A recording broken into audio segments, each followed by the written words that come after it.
Chennai Pallavaram bus stand அருகே இந்திய ஜனநாயக புலிகள் கட்சியின் பொதுக்கூட்டம் நடந்தது. கட்சியின் நிறுவன தலைவர் மன்சூர் அலிகான் பேசினார். கொள்கைகள் தெளிவா என்ன இதுவரைக்கும் சொன்னமே, கொள்கைகள் இந்த நாட்டை முதல்ல தமிழனை பிரதமராக கொண்டு வரணும். தமிழ்நாட்டோட எல்லாமே அடகு வைக்கப்பட்டிருக்கு. தமிழர்களுக்கு வேலை வாய்ப்புகள் குடின்னு எல்லாமே குடியில் மூழ்கிட்டு இருக்காங்க. அதனால மதுக்கடைகள் எல்லாம் ஒழிச்சிடணும். எப்பா நான் நடிகன் இல்லைப்பா, சொல்லுப்பா. நான் கூலிக்காரன்ப்பா. நான் தான் சொல்லிட்டு வரல, நடிகருக்கு முன்னாடியே போராட்டத்தில் இருக்கேன். மக்கள் பிரச்சனை எல்லாத்துலையும் நிற்கிறேன். நடிகர்கள் கட்சி ஆரம்பிக்கிறதுல எனக்கே உடன்பாடு இல்லை. ஏன்னா என்னென்ன நடிகனா நினைக்கல. அதுக்காக விஜய் ஆரம்பிக்க வேணான்னெல்லாம் சொல்லலை. மலையாளத்தில் இருக்கிறது ஒரு நோக்கு, இங்கே நடக்கிறது ஒரு நோக்கு. இப்போ 70 வருஷமா 80 வருஷமா பிரச்சனைகள் அப்படி தானே இருக்கு. இந்த நொடி வரைக்கும் பாருங்க, கிட்னியை விற்று சாப்பிட்டுட்டு இருக்காங்க, கடன் அடைக்கிறாங்க. விடுதலை சிறுத்தைகள்ல நான் இருந்தேன்.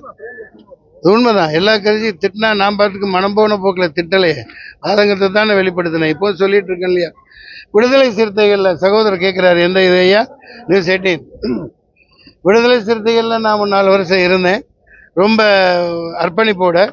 மயிலாடுதுறை பக்கம் அந்த 2009 தொடர்ந்து மிகப்பெரிய போராட்டமா, அதாவது காங்கிரஸை கிளின்னு கிழிச்சு, அப்போ மிகப்பெரிய அளவில் காங்கிரஸ் மேல கோபம்.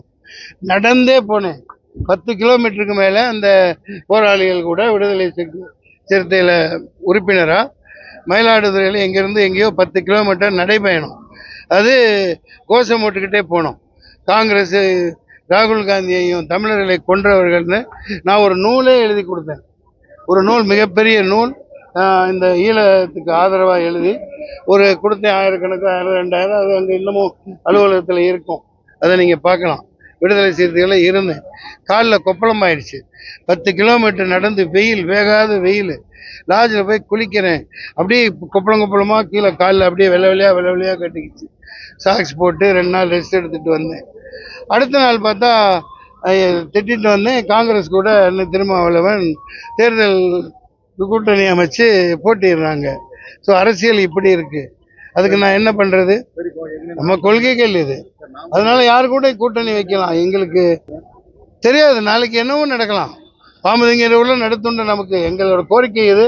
இதை ஏத்துக்கிட்டீங்கன்னா நாங்க கூட்டணி 4 சீட்டா 10 சீட்டா நாங்க எதுவும் செய்யலாம். ஏப்பா மடிப்பிச்சு எடுத்தாவது ஏதாவது தொகுதியில் நிற்போம்ப்பா. ஏப்பா இல்ல, நான் களத்திலேயே பழக்கப்பட்டவன், சரிதுங்களா?